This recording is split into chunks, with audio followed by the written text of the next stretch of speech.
কি লিখছেন একটু পড়ে শোনান।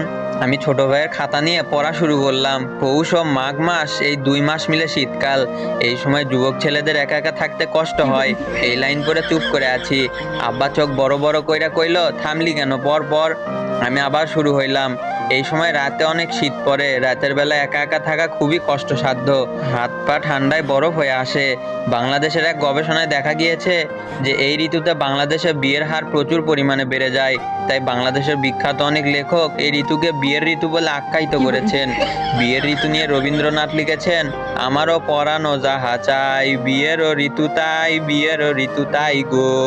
কাজী নজরুল ইসলাম লিখেছেন, আমি সব ভেঙে ফেলে করব চুরমার, কেন বিয়ের ঋতু পৃথিবীতে আসে অনেক দিন পর পর। গবেষকরা আরো বলেছেন যে বাংলাদেশের জনসংখ্যা বাড়তে এই ঋতুর বিশেষ অবদান আছে, যা বাংলাদেশের অন্যান্য জন্মহার কম দেশের কাছে ঈর্ষণীয়।